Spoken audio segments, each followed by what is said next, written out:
Star Citizen has had issues with its PvP gameplay in the persistent universe, and I wanted to talk about that gameplay and the fact that it's getting, in my opinion, much needed love in its new patch, and a little bit beyond that as well. There seems to be a bit of a focus on some of this gameplay, or at least potentially as a byproduct from some other stuff that's getting put in. So currently there's very limited amounts of things for PvPers to do in-game. Yes, there are various criminal missions that enable players to play on the other side of the law, but the game largely is much more PvE focused. Even with those criminal missions, it's a lot more PvE focused. The current PvP available pre-Alpha 3.14, which is the patch we're currently waiting for at time of recording, mainly focuses on lawful bounty hunters getting missions to take out criminal players. That is the more enforced PvP gameplay. It is much more focused on lawful bounty hunters being able to go after criminal players or criminal PvPers. But the rest of that PvP, well, some of it sort of is focused on counter missions. So there are these counter missions that gave an asymmetric sort of anti-mission that's produced for players when another player is doing a certain mission type. So this player is trying to do this, prevent them from doing that, or you're also going after the same item, or you've got to get to this area while this player is trying to clear out this storehouse and take the drugs or defend it or whatever. But these missions are buggy, broken.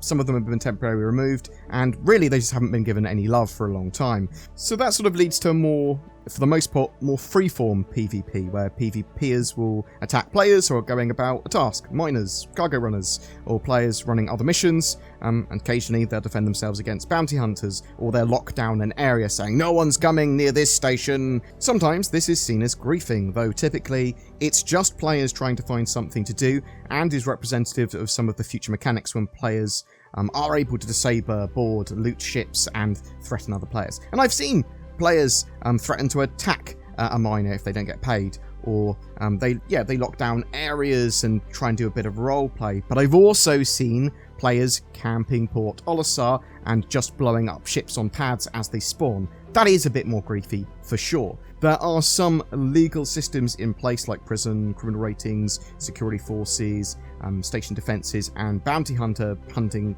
criminal players, all to sort of keep that RDM, random deathmatch behaviour in check, for sure. But in some situations it's not enough. It's not enough around Port Olisar. Port Olisar is woefully underprotected. But for the most part, bounty hunters get missions to deal with criminals and criminal PvPers, but there isn't much gameplay for criminal PvPers themselves. We previously had Jumptown. That saw citizens in a golden age of emergent gameplay, an area that cargo runners could make huge profit, and saw a huge amount of different actions going on there. So orcs locking down the area for hours at a time, PvP attacks from lawful or vigilante players trying to deal with players trying to smuggle the illegal goods there, the widow from there, because that was effectively an illegal good.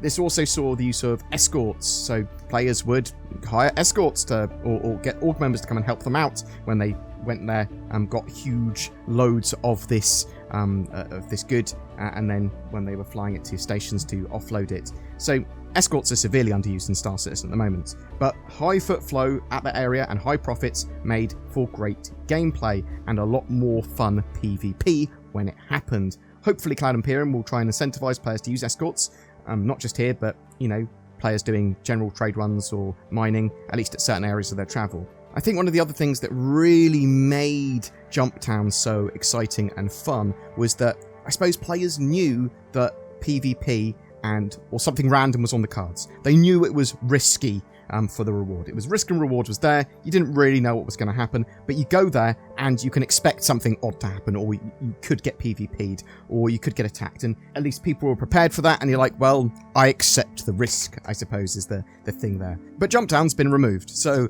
that's sad times. There were various Xenothreat issues as well during the first major dynamic event that Cloud Imperium ran in 3.12. PvPers would turn up to interfere with certain parts of Xenothreat's mission sort of cycle, especially during the cargo phase. Players had very little they could do to stop a PvP or someone turning up and just blowing up cargo ships that had volatile cargo in, or couldn't quantum travel because they had volatile cargo and other types of cargo that couldn't be quantumed with, stuff like that. So the issue there is that there wasn't anything for PvPers to do in the Xeno Threat mission, or the criminal PvPers, because it was a lawful PvE-based event. There is also a constant argument of what constitutes PvP versus griefing, as there is very little PvPers actually can do to make money currently in-game, so people will go, why you do this? Why you do this, you don't get any benefit. And obviously those issues are compounded around Port Olisar, as its station defences are woefully poor at defending the smaller station area, as it's a legacy station, and griefers can just pew-pew with very little worry and threat themselves. There are core gameplay mechanic issues as well. Combat in Star Citizen hasn't been great from ship-to-ship combat. There are network and server issues, desync and prediction problems. The weapon and ship meta is a bit meh, in my opinion, at the moment. General flight and combat, well, it's not finished. It needs a lot more balance. It needs a load more systems to come online. And the PvP there is not fun. And for people that get attacked when they are mining or think they're safe, well, they don't enjoy that. And many ask, why you do PvP to me? Why you just inconveniencing me? That all went off in a bit of a rant. Admittedly, I did talk about the same couple of things there a couple of times, but you get my meaning. That there's been some problems with PvP, general combat, and some of this stuff may be getting fixed, so there's some stuff coming soon. There's a whole host of combat changes, some of which are planned for Alpha 3.14. There's new power system and capacitors. You put power into ship systems, shields, engines, weapons, and that will now really affect performance of your ship rather than, well, not doing much like it currently does. Capacitors will store energy and give you short-term boosts to performance. It's going to be a lot more important when you choose to actually fire your weapon rather than spamming. Laser weapons make use of capacitors and they need to charge, so they basically have regenerating ammo, but you can't just constantly fire. The new missile operator mode gives players a dedicated mode for selecting, locking, and firing missiles. Solo pilots will have to switch between normal piloting with also firing their conventional weapons, but also you'll be able to then go through to, well, I want to actually use my missiles, which is a different mode. It means I can't use my standard weapons at the same time, or I want to go into scanning mode, or that sort of stuff. So for multi-crew ships, that's something they can split across different roles. They can have someone piloting and shooting the main guns. They can have some people in the turrets. They can have some people in sort of co-pilot position where they can actually use the shield power systems, but also fire missiles simultaneously. But there's been a huge amount of rebalance and change to combat, and CIG seem to be focusing much more on getting a lot of stuff in order and next steps towards having actual fun and engaging ship combat, and PvP seems to have a bit of thought gone into it here as well. So weapons, shields, and roles for ships, it seems to be all changing. We know that they've been looking at ships, trying to get them to have their fighter roles more appropriate. So expect light, medium, and heavy fighters to have more focused roles, for example. They want 1v1 dogfights between similar ships to last a couple of minutes. There's a sort of feel here. You'll probably see energy weapons used a lot more, especially for PvE and long engagements. Energy weapons are going to be very common, it seems, and they sort of want that, and that's one of the reasons they're sort of focused on this power and capacitor gameplay for 3.14. But ballistics are still going to have their uses, although you're going to need to carry ammo with them. That's going to make the ships much more short range, or at least shorter engagement times, because they aren't going to be able to have sustainable fire. They're not going to be able to have all this ammo on them. They're going to need to rearm, and that might start to be expensive as well. But that will probably have the balance side of it being that ballistics are probably pretty powerful in a lot of situations, and may be a staple of PvP player loadouts, especially when you know you're going after that 1v1 combat. In Arena Commander as well, much more readily, I'm going to be taking ballistics, most likely, although it is going to be based on what I'm fighting and all that sort of stuff. We do know as they work towards getting shield emitters in the game, which are a new physical component on the outside of the ship that projects the shield generator's shield in that area. We know that they want bubble shields for fighters, so small ships will have a single shield emitter and bubble shields. Bam. And for large ships, or larger ships, you're going to have 4 or more shield emitters, so that you can have 4 facings, basically, that are protected by those emitters. And if you destroy that physical emitter in the future, that's not for 3.14, the shield emitters thing, then that will actually remove the facing of that shield there. We're not getting the physical shield emitters of the 3.14, but we may well see all of the shields get changed in sort of preparation for that, or at least tested to see what works and what doesn't. You can expect larger ships to have higher times to kill potentially as well. That is a big part of what physicalized components will bring in the future, but they definitely want higher times to kill on larger ships. One of the other exciting things about physicalized components for me is that you will be able to repair these larger ships during combat. So you running around making sure a relay is sort of fixed, or you replacing a component, or you're doing damage control with putting out fires and things like that, that's going to be super important. And the only way that can work is having higher times to kill. And these larger ships are supposed to be pretty effective, and a single fighter shouldn't be able to just annihilate them. I mean, a wing of fighters, yes, or a mixture of fighters and other ships, but larger ships, higher times to kill, that just makes sense. But fighters are still going to have great uses against large ships, because sort of like surgical targeting of a particular component, or helping keep the shields down, or that sort of stuff, that's going to be super important. Taking out a specific component, like, oh, I've taken out the shield emitters, great.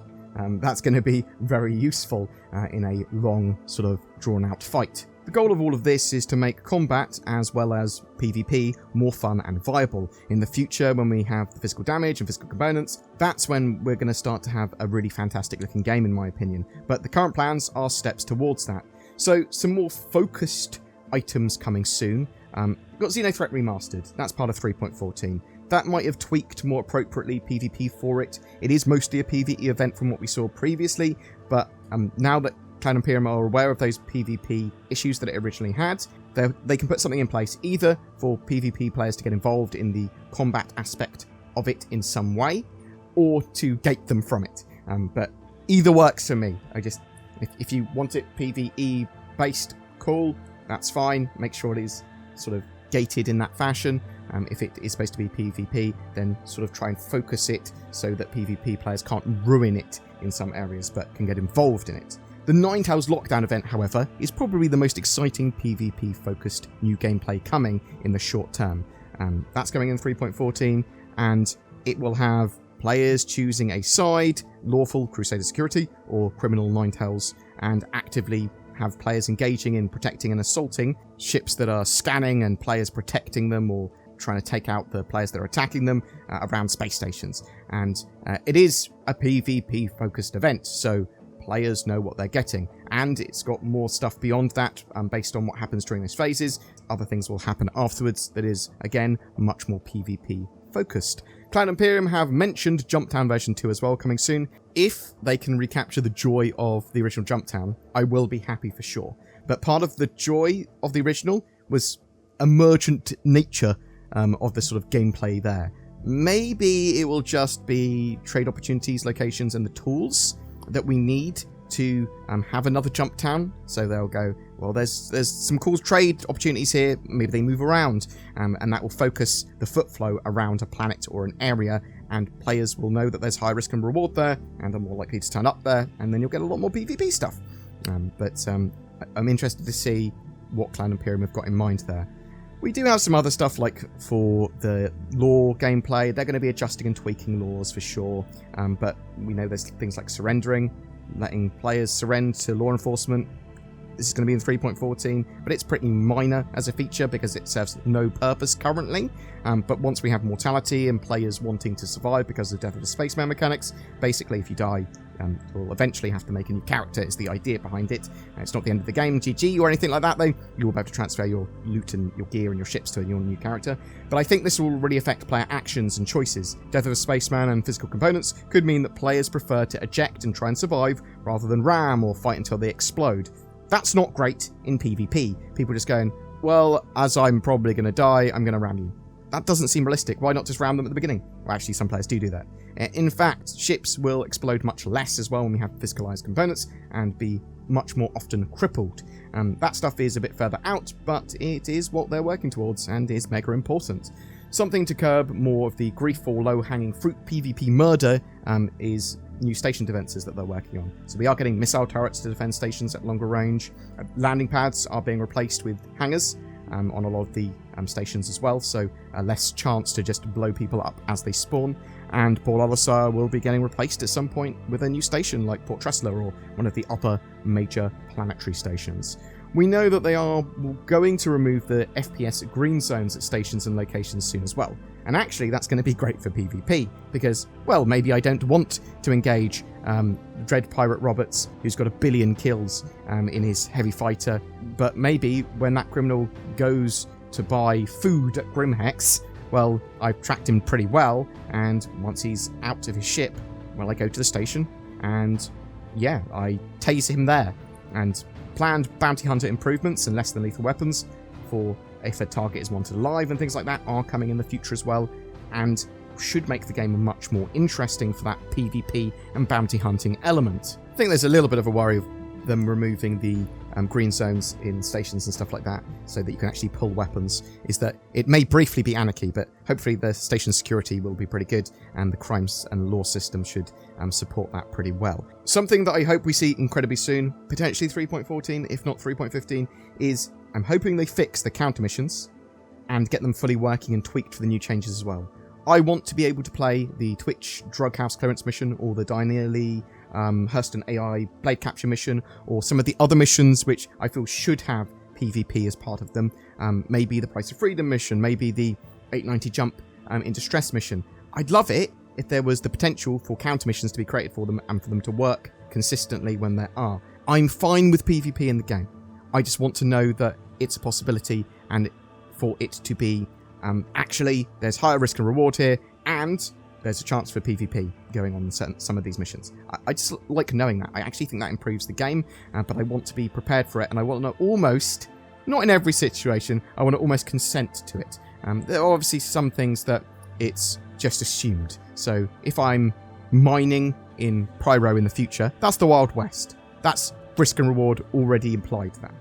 Do you know what I mean? But yeah, all of this isn't a pipe dream, and isn't something that's coming in the distant future. A lot of it is coming short term over the next couple of patches, and some of it, yeah, is a process that does need to be refined and tweaked and improved on. Star Citizen is an alpha overall, but it does help PvP gameplay a lot of this stuff, at least on paper. If the ship combat feels good and works as intended, and the balance is good here, then Star Citizen's going to be in a much better place for PvP. Criminals wanting to go murder, escorts wanting to protect, focused missions and goals and reasons to get involved, as well as the competitive element. And that's something that Star Citizen is lacking at the moment. I don't feel that competitive PvP is really a thing at the moment, because, well, there's just a load of problems. But what we've got with 3.14 and a little bit beyond really does look to try and resolve these issues. It looks very promising. We are going to have to wait until 3.14 goes live, which is very soon, before we see just how drastic these changes are. And to see, well, were they good? Were these just changes on paper that sounded good, or is it something that's actually changed the game for the better?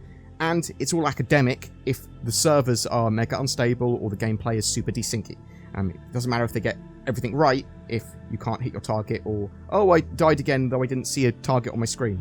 Because you're so desynced, or because the servers keep on crashing or whatever. But what do you think? Will these changes coming in 3.14 and beyond make all the difference to PvP gameplay? Do you think this sort of short-term change, or this sort of gameplay improvement, is a waste of time because the game is in alpha and we need larger systems to be in place first before sort of getting this gameplay in properly?